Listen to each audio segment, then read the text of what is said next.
Well, dear students, good morning to all of you. Today we will be discussing few questions on the topic called viscosity. So I recommend you to go through the page number 2.13 of your study material and go through a few things which I will be saying there. So this topic called viscosity will be dealing with the relative motion of the fluids.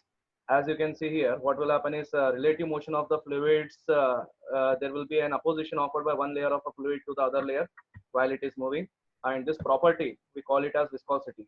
And here, in order to study viscosity, we are having few formulas. Like we are having first the Newton's law, which has been given in your study material. So according to Newton's law, the force of viscosity will depend upon the velocity gradient, that is a dv by dx, and it will depend upon the area of cross section of the container or pipe through which the fluid is flowing. And next it will depend, so it is directly proportional to these two, but as the velocity gradient increases, the force decreases, so hence we are having a negative sign, and we put a constant there called as eta, and eta is called as coefficient of viscosity. So this is from Newton's law that we get our formula that force of viscosity will be equal to minus eta a into dv by dx. Other than that, so then we are having a next law which we study there called as Stokes law. And in Stokes law, we come across the force. So whenever a solid object tries to move in a fluid, so there the Stokes law will come into picture, and it states that the force applied, or the viscous drag will be, or the force applied by the fluid onto the solid will be equal to 6 pi eta rv, where 6 pi eta are constant, eta is the coefficient of viscosity, r is the radius of the ball. Basically, we consider here spherical body, so hence it will be the radius of the spherical body, and v is the velocity with which it is moving. So it is also observed that when the object starts to move from rest in a fluid, initially its velocity increases, and it will attain after some time a constant velocity, and that constant velocity is maximum, and we call that velocity as maximum velocity, and it is termed as terminal velocity. Terminal refers to the maximum velocity of the solid with which it is moving in a fluid. So hence the terminal velocity equation is also given to you. It is observed that terminal velocity equation is 2 into sigma minus rho. Sigma is the density of the solid, rho is the density of the fluid. So here it is sigma minus rho into r square g. R square is radius of the spherical body squared into acceleration due to gravity divided by 9 eta. So 9 is a constant and eta is the coefficient of viscosity. So after that we have come across a dimensionless number, that is Reynolds number. In Reynolds number we have seen that it gives us the idea about the the flow of the fluid, whether it is a streamline flow or whether it is a turbulent flow. So if the number is less than 2000, it means it is a streamline flow, and if it is more than 3000, it is supposed to be a turbulent flow, and if it is in between say your 2000 and 3000, it is supposed to be an unsteady flow. So here we come across this, and we try to get this number on the basis of few parameters. As you can see in your material, the Reynolds number formula will be rho vd divided by eta. So rho is the density of the fluid, v is the velocity, d is the diameter of the pipe through which the fluid is flowing, and then you are having eta. Eta is supposed to be the coefficient of viscosity. So here what will happen is basically we will be going through all these terms, and we will be using these formulas in order to solve few equations and few questions today. Okay. So let us go ahead with the question. So first question I have chosen is question number 137 in your study material. You can go through it. When the temperature increases, the viscosity of. So now here he is giving you the variation of temperature or variation of viscosity with temperature in two different states of matter, that is gases and liquids. So here if you observe, so what will happen if the viscous temperature increases? What happens to the viscosity? My common understanding about this topic is, so if you take your kitchen and if you try to heat oil on a gas, so initially the oil which is supposed to be more viscous, as it go you heat it, so it becomes less viscous, so the viscosity decreases in liquids. So this is my common understanding, and on that basis if I try to choose the option, so it will be option B, in which he has given you that liquids decreases, but I am not sure about the gases. So let us go for the solution to understand what will happen in the gases. So as you can see in the solution, the viscosity of gases is directly proportional to its temperature, and viscosity of liquids is inversely proportional to its temperature. Okay, so this is how we are having our answer. So as the temperature increases, the viscosity of gases increases. Okay, so gases become more viscous, and liquids, as you increase the temperature, the viscosity decreases. Hence we observe that when you heat any oil or any say highly viscous fluid, so liquid basically, it will be becoming less viscous as you go on heating it. Okay, So this is how our understanding it. So according to this, our option B will be the right option for this question.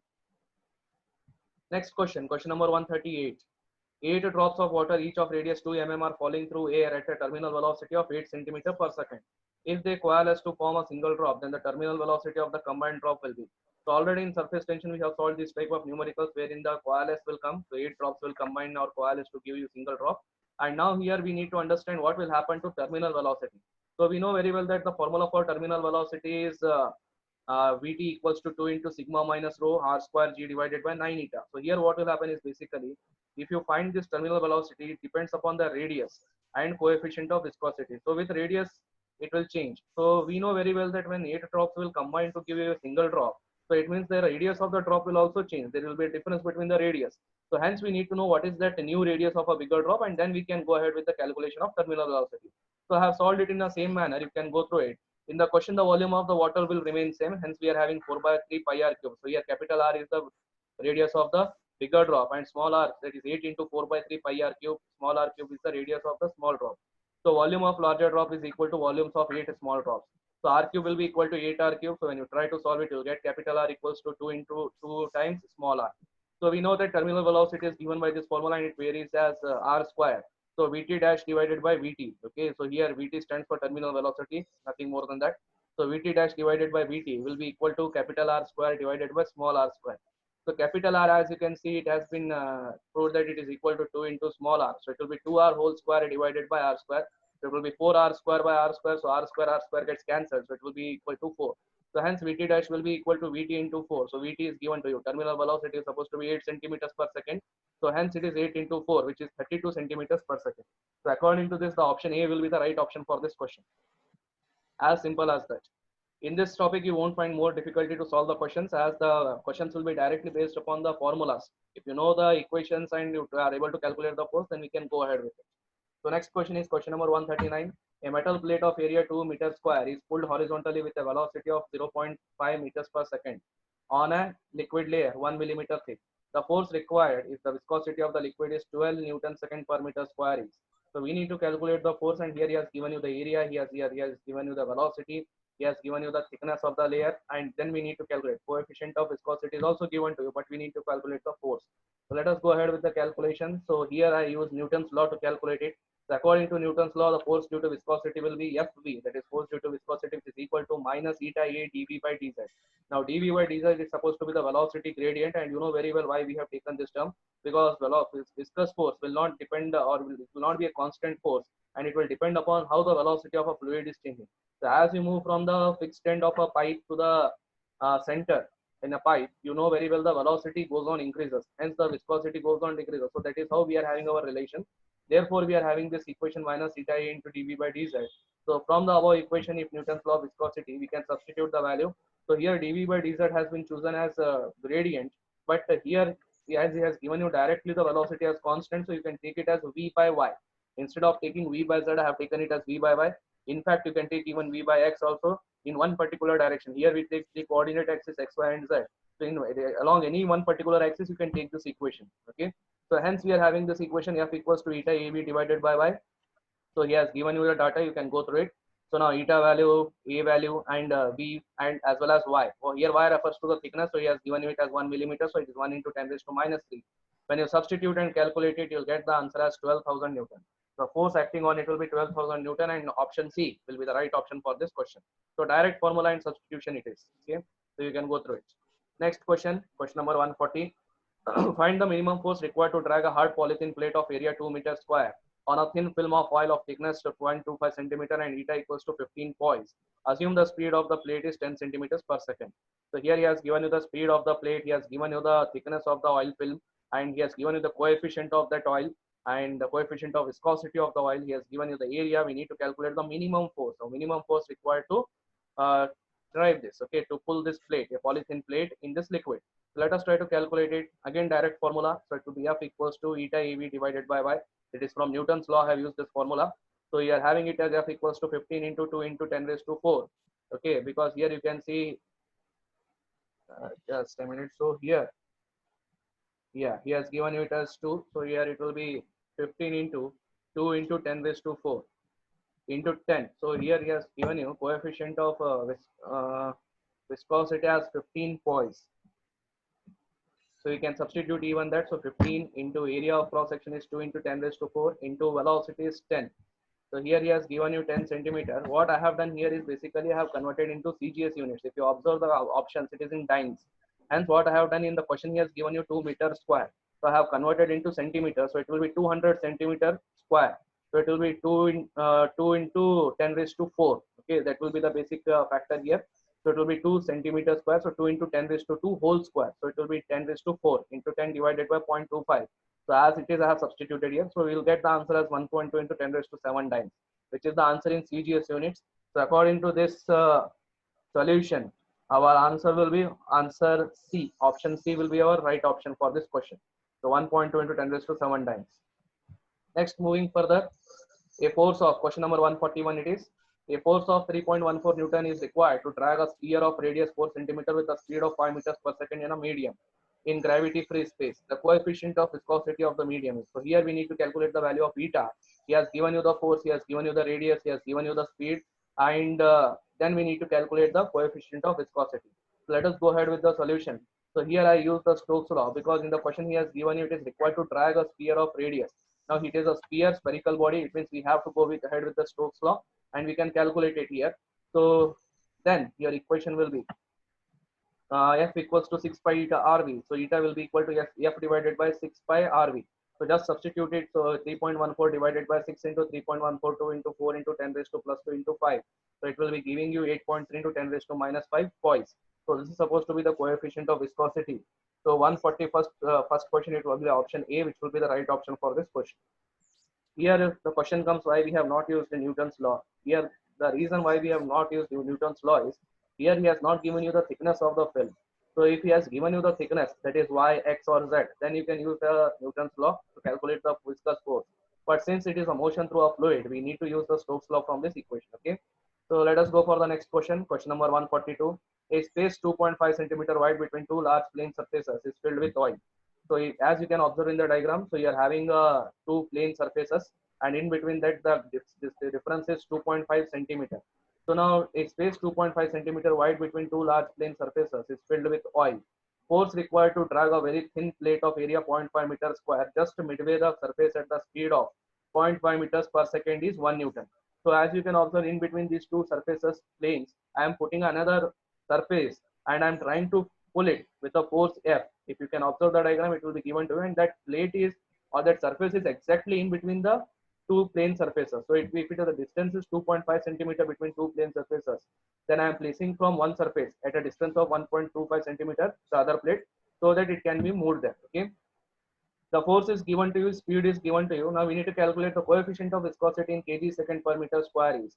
So we need to calculate eta value in this. So let us go for the solution of this question. So here velocity gradient I am supposed to calculate dv by dx basically it will be. So velocity gradient will be equal to 0.5. That is it is a change in velocity divided by change in area. So it will be change in velocity. Velocity of the plate is 0.5 divided by 1 point. Now change in area is 1.25 into 10 raised to minus. That is the area of that plate. So as the viscous force will be acting on upper as well as lower surface of a thin plate. Now as the plate is moving in the center, there will be a upper layer of a liquid which will be trying to oppose its motion, and there will be lower layer of a liquid to it which will be trying to oppose its motion. So hence what will happen is there will be two viscous forces. So hence in our formula, basically our Newton formula is only F equals to eta A dv by dx. But here I have put an additional factor, that is 2. And that 2 is because the two forces will be acting from both the sides, that is from upper surface as well as lower surface, and this will come into picture because our surface is in between the two plane surfaces. So that is the reason we need to consider it into 2. Okay, so it will be 2 eta A dv by dx. So hence we are having it as 2 eta as it is. So 0.5 into 0.5 divided by 25 into 10 raised to minus 2, or okay 1.25 into 10 raised to minus 2 it is. So which is equal to 1. That is 1 Newton is the force required there. So if you try to calculate it, you'll get the answer as 2.5 into 10 raised to minus 2 kg second per meter square. So just try to substitute and calculate it, and you'll get this answer, according to which our option B will be the right option for this question 142. Okay. Next question, question number 143. A raindrop of radius 0.3 millimeter falling vertically downwards in air has a terminal velocity of 1 meter per second. The viscosity of air is 18 into 10 raised to minus 5 points. The viscous force on the drop is. So here he has given you a raindrop. We have taken it and its radius is given to you. As you know, the raindrop is falling, will be falling through air. And here he has used the same concept. Now he is saying you a radius, you are having a raindrop of radius 0.3 mm and it is falling vertically drawn downward. So, and it has a terminal velocity of 1 meter per second. So the viscosity of air, so viscosity of air is given to it is 18 into 10 raised to minus 5 twice. And we need to calculate the viscous force on the drop. So again, we can calculate the viscous force from this Stokes law because it is a motion of a sphere, that is a drop through fluid. So fluid refers to here air. So when a drop is moving through air, we need to calculate the force by using Stokes law. So Stokes law is given by 6 pi eta RV. Just substitute the value. So it will be 6 pi into 18 into 10 raised to minus 5 into 0.03 into 100. Okay, so pi value also you can substitute it. So you get the final answer as force equals to 101.73 into 10 raised to minus 4 times. So do remember here whatever units are given to you, like here is he has given you millimeters. So just and 1 meter per second. So it becomes 100 centimeters per second. So you need to convert it into CGS and then you can substitute in this equation. Okay. So because your final answer is in times, or else you can substitute it in terms of SI only. And finally, whatever answer you get it, you convert it from newtons to dynes. You get the answer in Newton, you can convert it into dynes. So that will give you the right answer for this question. So according to this 143rd question, option A will be the right option for this question. Okay. Moving further, 144th question. A copper ball of radius r is moving with uniform velocity u in a mustard oil. So here the dragging force acting on the ball is F. The dragging force on the copper ball of radius 2r and moving with uniform velocity 2u in the mustard oil is. So now here he has given you a copper ball has been taken and we are trying to move. It is having a radius r and it is having uniform velocity u and it is moving in a mustard oil. So the dragging force acting on the ball is F. So if the force is F initially, now I am changing the radius of the ball. I am making it as 2r and I am taking the velocity. I am giving it a velocity of 2u. Initially it was r and u. Now it is 2r and 2u. So then what will happen to the force, dragging force on the copper ball? He is asking us. So let us go ahead with the calculation of this. So we know that, yeah. So here from Stokes law, so F will be equal to 6 pi eta RV is our question. Okay, solution for this formula for this. So here what we have done is initially I have taken r and v as the radius and velocity. So now what will happen is the radius and velocity will increase. It is becoming 2 times. So F dash new force or of the new copper ball will be 6 pi eta into 2r into 2v. So now if you take this, we can substitute it. So 2 into 2 will be 4. So it will be 4 into 6 pi eta rv. So hence directly from this, as force is directly proportional to radius and velocity. So what you can do is you can directly get the answer as F dash equals to 4f. This is from our understanding. Or else if you want to solve it, you can take the ratio of F dash divided by F, which will give you 4 into 6 pi eta RV divided by 6 pi eta RV. So 6 pi eta RV and 6 pi eta RV gets cancelled out. So it will be 4. So F dash will be equal to 4 times F. Basically, this is how we get the answer for this. Moving further, next question number 145. A small steel ball of mass m and radius r is falling under gravity through a viscous liquid of coefficient of viscosity eta. If g is the value of acceleration due to gravity, then the terminal velocity of the ball is proportional to. So now here taking a small steel ball of mass m and its radius is r and it is falling through gravity through a viscous liquid and the viscosity of the liquid is eta. If g is the value of acceleration due to gravity, then we need to calculate the terminal velocity is proportional to. So here we are having our equation. Since the steel ball is small, hence the upthrust may be neglected. So basically when you are calculating if you know the derivation for terminal velocity, basically what we do is we go ahead with the calculation of 3 things: the net upward force and the net downward force. You can also view this on page number 2.13, I hope. So in that he has given you the equation. So he has given you the equation for upthrust, he has given you the force for weight, and he has given you the equation for viscous force. So when you equate this, then you get the equation for terminal velocity, final equation. So here I have neglected the upthrust and there will be only viscous drag force which will be balancing the weight. There is no upthrust I am assuming here because the ball is small here. So when the ball is small, the upthrust will be neglected. So then your 6 pi eta RV, that is Stokes law. We are having our equation 6 pi eta r v naught. I have taken v naught is your terminal velocity, which will be equal to mg, that is the weight. So here what will happen is 6 pi eta will remain constant, and because it is 6 pi is a numerical constant and it is constant for a given liquid. So hence V naught will be directly proportional to. So you get an equation V naught equals to mg divided by 6 pi eta r. And from that, if you take 6 pi as constant or even eta as constant, so V naught will be proportional to mg divided by eta r. But if you change a liquid, then the coefficient of liquid will change. Hence, if you consider this as a variable parameter, so then V naught will be proportional to mg divided by eta r. So this is how you'll get the equation for this terminal velocity. So according to this 145th question, option D will be the right option for this question. That is mg divided by r eta. Okay. Next question, question number 146. A small steel ball falls through a syrup of at a constant speed of 10 centimeters per second. If the steel ball is pulled upward with a force equal to twice its effective weight, how fast will it move upwards? So now what I am doing is I have taken, you know very well that whenever medicines are given to you, you are fond of the well flavored syrups, and I'm taking one such doctor syrup and I'm trying to pass a small steel ball through it. So then what will happen is basically it is passed through a constant speed and it is passing at a speed of 10 centimeters per second. So if the steel ball is pulled upward, now I'm trying to pull the same steel ball upward with a force which is equal to twice its effective weight. So effective weight and weight is different. Effective weight is the net weight which is acting on a body. So hence he has given you the term effective. So I am pulling it upward with a force which is equal to 2 times its effective weight. So then he is asking us how much fast this ball will move upward. So what is the speed with which it will be moving upward is the question. So let us go for a solution. Now here I have taken two cases in the diagram. You can see carefully. So in first case we are having velocity downward because there is no net force acting upward here. So here only we are leaving just a ball onto its motion. So it will be velocity with which it will be moving v downward. Weight will be acting mg downward. Then 6 pi eta rv will be downward, and b is supposed to be a upthrust force which I have considered here. So according to our equation, the upward force will be equal to the downward force. So hence it will be b plus 6 pi eta rv. I am discussing case one, just you can focus over there. So b plus 6 pi eta rv will be equal to mg. So this is our force equation which we get. Upward force and downward force. Since the ball is moving under equilibrium, this is must considered case here. Only then the net downward and upward force will be balanced. Why this will come into picture? Because of terminal velocity. We know that terminal velocity is the maximum velocity with which it is moving, and it is a constant maximum velocity. After that, the velocity will not increase further. Hence, the acceleration of the ball will become zero. Therefore, we can, when acceleration becomes zero, the net force becomes zero. So we can equate the upward force and downward force by equal to sign. So hence, from this equation, you get mg minus b, which will be equal to 6 pi eta rv. So now call this as equation number one. Then we go for a second case. In second case, what will happen is there is now net force acting on it. Initially, there is one upward force b on acting on the ball, and there is downward force mg which is acting onto the ball. So upthrust and mg, so b and mg are the net forces which are acting onto the ball right now. Okay, so net force will be equal to, if the ball is assumed to move downward, so net force or effective weight will be equal to mg minus b. So mg is downward force, b is upward force.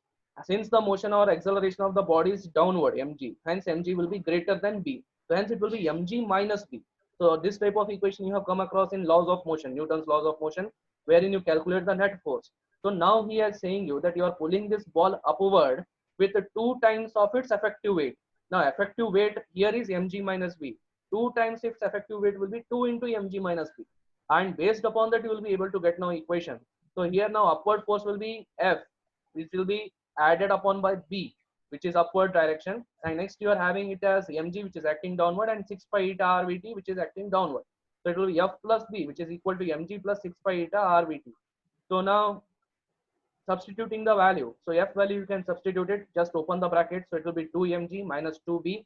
So plus B, which is equal to mg plus 6 pi eta rvt. So now here 2 mg, if you take other mg, the mg which is on your RHS to the LHS, so what will happen is it will become minus mg. So 2 mg minus mg will be mg. And minus 2 beta, you are having it, minus 2b, you are having it, minus 2b plus b will be minus b. So other than that, you are left with the 6 pi eta rvt on the other side. So this is called as equation number 2. Just from 1 and 2, what you can do is you can compare the equations directly. Since your LHS are same, mg minus b, RHS must be same. So in RHS also you are having both the sides as 6 pi eta rv and 6 pi eta rvt. So when you compare it directly, you will get the value as vt will be equal to v, or v will be equal to vt. Hence terminal velocity of the new ball will remain same, and it will be 10 centimeters per second only. So this will not change here. That is the meaning here. Okay. This is all about your 146th question. So here option A will be the right option for this question. Most of the students will be of the idea that the since force has become twice the upward force, so it should be 2 into 10. So terminal velocity will also become twice, but that is not the case. Even though the force has become twice the effective weight, the terminal velocity will remain same here. So that is the criteria which you need to think over here. Okay. So next question, 147 question. A bubble of 1 centimeter radius is rising at a steady rate of 2 millimeter per second through a liquid of density 1.5 gram per cc. Neglect the density of air. If G is 1000 centimeter, okay, G is 1000 centimeter. There is a mistake here. You can take it as 1000 centimeter per second square. The coefficient of viscosity of the liquid is. So we need to calculate the coefficient of viscosity.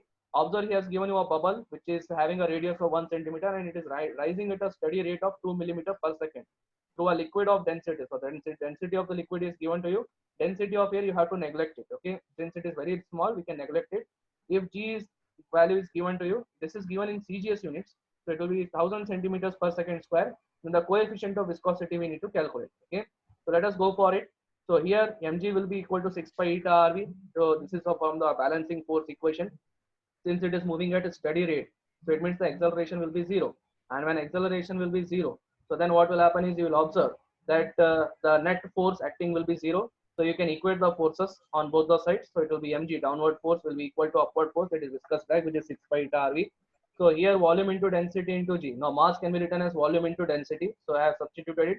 Volume is 4 by 3 pi r cube and density is rho into g, which is equal to 6 pi eta rv. So eta will be equal to, now calculate the equation. So it will be 4 pi r cube rho g divided by 18 pi rv. Okay, so it will be 6 into 3, 18. And then you'll get the equation. Substitute the value. So you can even cancel it out. So pi and pi gets cancelled out. You can cancel out even uh, 4 and 18 as 2 by 9. So you'll be getting it as 2 by 9, which is r cube. So r cube and r, one r will cancel out. So it will be r square. So hence it is 1 square into rho, that is 1.5 into g. He has given you it as 1000 and divided by 9 into 0.2. So I have cancelled it and I have substituted it. So even you can go ahead with the same thing. So it will give you answer as 1.66 into 10 raised to 3 points. So since it is a CGS unit, it will be written in points. If it is in SI, so it will be Newton second per meter square will be your value. So this is how we will be getting our answer as 1.66 into 10 raised to 3 points. So according to this 147 question, the answer which will be right one will be option B. Okay. Moving further, 148 question, two identical spherical drops of water are falling vertically downwards through air with a steady flow of 5 centimeter per second. If both the drops coalesce, combine to form a new spherical drop, the terminal velocity of the new drop will be. So again, we have come across the same type of equation which we have solved. So here what is happening is we are having two identical spherical drops of water. Identical refers to their radius is same. Okay, basically that is the meaning here. Through air with a steady velocity of, now steady velocity means acceleration is zero, so they are falling with the maximum velocity which is 5 centimeter per second. Now if they combine to form a new spherical drop, then what is the terminal velocity of the new drop? So this is the question. Now already we have solved this, so we need to we have solved our first equation or second question on this same basis. So what we can do is we can calculate first the radius. So radius can be calculated by taking our volume as constant. So I have solved it here bit on another way. So you can take it as 2 into 4 by 3 pi r cube, pi small r cube. Okay, so that is one way because two drops are combining. Or else you can write it down this way also, 4 by 3 pi r cube plus 4 by 3 pi r cube, which is equal to 4 by 3 capital R cube. So according to this, capital R cube will be equal to 2 r cube. So you'll get r equals to capital R equals to 2 raised to 1 by 3 into r. You know very well that the terminal velocity will depend upon the square of the radius directly. Okay, Vt is proportional to r square. So hence we need to obtain a relation between the radius of bigger drop and radius of a smaller drop. So for these type of questions, you can remember this hint. First, you need to calculate the radius, then you can go ahead with the calculation of terminal velocity. So now I have done it in the same way. So terminal velocity Vt dash by V will be equal to r square divided by r square. Substitute the value. So 2 raised to 1 by 3 into small r whole square divided by small r whole square. So 2 raised to 1 by 3 whole square will be 2 raised to 2 by 3, which is into r square divided by r square. So r square gets cancelled. So you are having Vt dash equals to 2 raised to 2 by 3 into V. Now here 2 square will be 4. So 4 raised to 1 by 3 it will be into V is 5. So to find, so your final answer will be 5 into 4 raised to 1 by 3 centimeters per second. So given option is in the same way. So you can go ahead with it and calculate it. So it will be option C, which will be the right option for this question. Moving further, 149 question. The terminal velocity of a 2 centimeter radius ball in a viscous liquid is 20 centimeters per second. What will be the terminal velocity if the radius of the ball were half? Now I am making the radius as half and I need to calculate it. So you know very well that terminal velocity is directly proportional to square of the radius. So now I am taking, if the radius is half, the velocity will become 4 times because it is directly proportional to square of the times.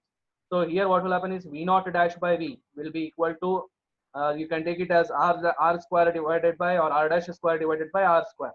So we need to calculate the V naught dash. So V naught dash will be equal to V naught by 4. So since the radius is reduced by 2 times, that is half, so its velocity, terminal velocity will reduce by 4 times because it is depending upon square of the radius. Okay. So hence we are having it as 20 centimeter per second divided by 4, which is giving you 5 centimeter per second. So here direct answer will be 5 centimeter per second.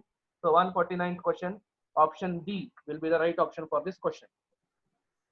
Moving further, 150th question, the coefficient of viscosity of water is 0.01 poise. Density of water is 1 gram per cc. Then the maximum velocity with which water can flow through a capillary tube of radius 0.05 centimeter without turbulent flow setting in is. So now here he has given you the coefficient of water and density of water, and he is saying you that maximum velocity with which it is flowing in a capillary tube of radius, we need to calculate it. And important aspect is here he is saying you there is no turbulent flow which is set in. So if there is no turbulent flow, you can assume that it is a steady flow, which is laminar flow or your streamline flow. And in that flow, you know what is the Reynolds number of this particular flow. So here he has given you radius of the capillary tube. So till now, in any question, we have not got radius of the tube with which the say fluid is flowing. Here what we can do is we need to go ahead with the calculation by using Reynolds number equation. That is the direct hint which he has given you. Since he has given you the radius of the tube, capillary tube. So because it is only in Reynolds number formula which we are having our diameter equation. So diameter term will come into only Reynolds number equation. So that is the reason I have used here Reynolds number formula. So it will be rho Vd divided by eta. So here Vd is supposed to be the, say, the velocity. So the velocity with which we are calculating, that is basically sometimes it is called as critical velocity. So hence it is taken as Vc. So here it will be that velocity above which the fluid will be streamlined or the flow will be streamlined, and after which the flow will become turbulent. So that velocity we call it as critical velocity. So we are trying to calculate that maximum velocity, which is called as here critical velocity. So here it will be Vc equals to Re, that is Reynolds number into eta divided by rho d. So now here, since the flow is not turbulent, it will be laminar, and for laminar flow we know that Reynolds number is 2000. So I have substituted the value directly. So it will be 2000 into 0.01 divided by 1 into 2 into 0.05. So hence it will be 200 centimeters per second. So without turbulent flow set in, when it is given in the question, it means he is trying to ask you the Reynolds number to be taken as, say, 2000. That is for laminar flow. So according to this, 150th question has an option C, which is the right option for this. Okay. Next question, question number 151. A metal ball B1, density 3.2 gram per cc, is dropped in water, while another metal ball B2, density 6 gram per cc, is dropped in a liquid of density 1.6 grams per cc. If both the balls have same diameter and attain the same terminal velocity, then the ratio of viscosity of water to that of the liquid is. So now since the balls are of different densities and they are flowing through different liquids, the viscosity of both the liquids will be different, and he is asking us the ratio of viscosity of one liquid, that is water, to that of another liquid. So let us try to calculate it. So here we know that terminal velocities are attained by the balls are equal. So I can take it as Vt1 equals to Vt2, that is terminal velocity of ball 1 is equal to terminal velocity of ball 2. So it will be 2 by 9. I can write down the equation directly to 2 by 9 gr square divided by eta of water it is. So it is the coefficient of viscosity of water into sigma 1 minus rho w. So sigma 1 is supposed to be the density of first ball, okay, metal ball, minus rho w, which is equal to 2 by 9 gr square into divided by eta l into sigma 2 minus rho l. That is density of the liquid, and sigma 2 is supposed to be the density of the say metal ball 2. So now here if you observe 2 by 9 gr square, 2 by 9 gr square gets cancelled out. If you take the ratio eta w divided by eta l, which will be giving you sigma 1 minus rho w divided by sigma 2 minus rho l. So now directly you can substitute it because both the densities are given in gram per cc. So 3.2 minus 1 divided by 6 minus 1.6. So it will give you 2.2 divided by 4.4. So it will be giving you 1 by 2, which is equal to 0.5. So this is supposed to be the ratio. Okay. So density, coefficient of viscosity is directly proportional to the difference between the density of a metal ball and fluid. Okay. So it is directly proportional to it. So based upon that, we can take this equation into picture. So you get one important relation here, which is a shortcut for solving such type of questions. That is, coefficient of viscosity will depend upon the difference between the densities, and densities will be density of ball minus density of fluid. So that is how you are taking it here. Okay, sigma minus rho. So that is how you'll get the equation. So directly, if you know this equation, you can directly substitute it and you'll get the answer within a fraction of a second. Okay. So 151st question, we are having option B as the right option for this question. Next question, 152. A drop of water of radius 0.0015 millimeter is falling in air. If the coefficient of viscosity of air is 1.8 into 10 raised to minus 5 kg per meter second, what will be the terminal velocity of the drop? Density of water is given to you. Okay, G value here you have to take it as 10 meters per second. Yeah, sorry, he has given you G value as 9.8 meter per second square. So density of air can be neglected, he has given you. So you can neglect the density of air. Now you are having a drop of water of radius, he has given you the coefficient of viscosity of air. We need to calculate the terminal velocity.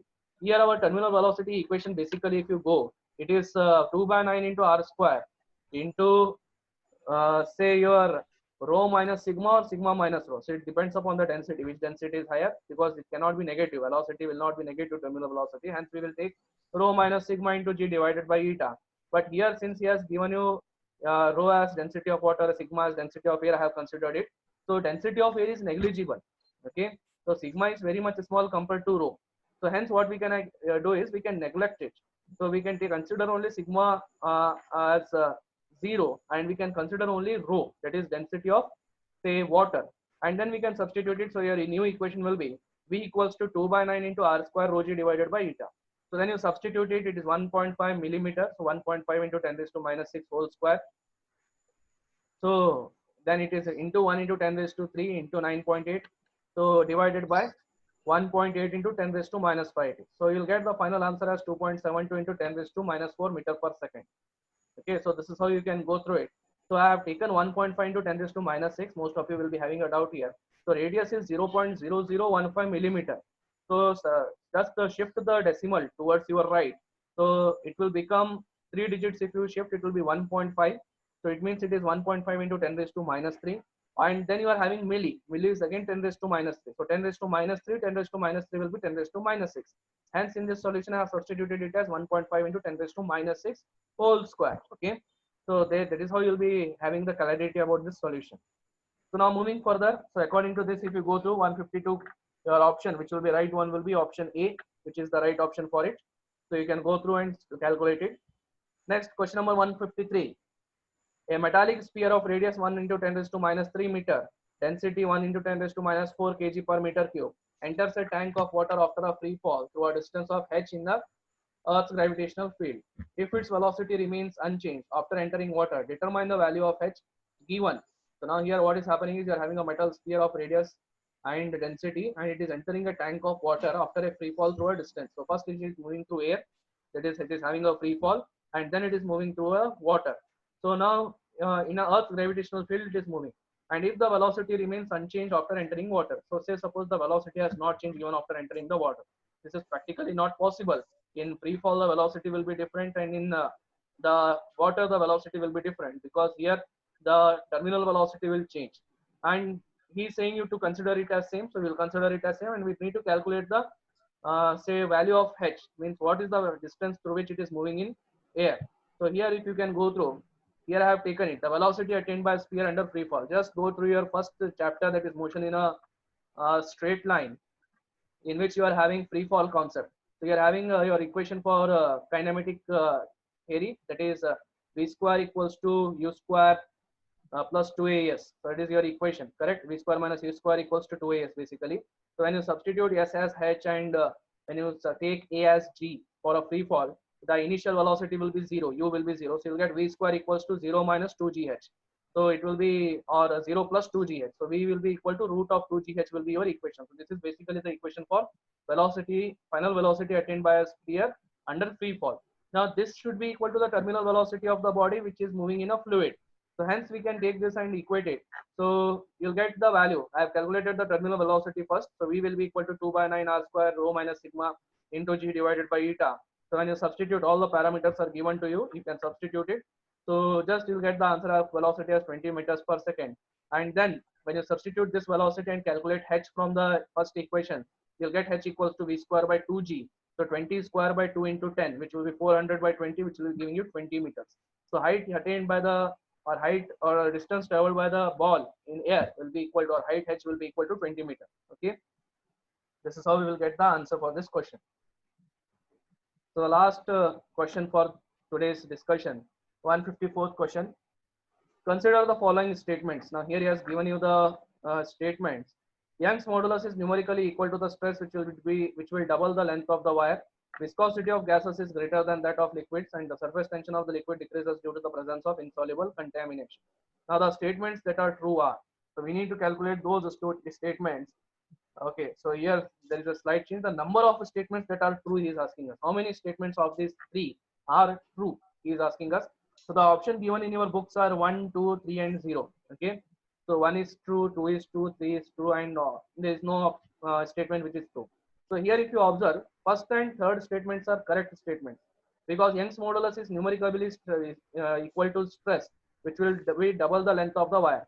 So you know the formula for Young's modulus, y equals to say FL divided by A delta L. If delta L will be equal to 2 times its initial length, so then Young's modulus will be just equal to stress, because strain will become 1 there. Okay, just you can solve it numerically and you can check. Delta L value, you can substitute it as a 2L and you can go ahead with it.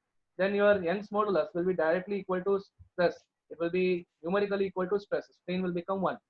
And the third option, that is the third statement, the surface tension of liquid decreases due to the presence of insoluble contamination, is right here. Okay, so here what will happen is, the best example which I like to take here is the say your soap powder, detergent powder, when you dissolve it in water, so it will decrease the surface tension. Okay, so that is the surface tension of the water decreases due to the presence of insoluble contamination. Basically detergent is soluble, but even then there what will happen is there is slight change. If you take insoluble contamination, so then what will happen is the surface tension decreases. Okay, so now here these two statements will be the right statements. If you go through second statement, that is viscosity of gas is greater than that of liquids. So basically gases will be having atoms which are very far away from each other when compared to liquids. The atomic arrangement in the gases is say atoms are very far away from each other. So hence the viscosity there will be less. Whenever our body will try to move, basically then the viscosity of gases will be less, and in liquids it will be more, right? So that statement is supposed to be the wrong statement. So here what will happen is, only two statements, that is 1 and 3 are true and 2 is false. So hence what will happen is, the viscosity of gases is 100 times smaller than that of liquids. So when you compare the viscosity of gases and liquids, it is 100 times smaller. Gases will have 100 times smaller viscosity. Okay, so this is how it is. So number of statements that are true are 2. So hence option 2, that is option B, will be the right option for this question. Okay, so that's it for today's class. Thank you.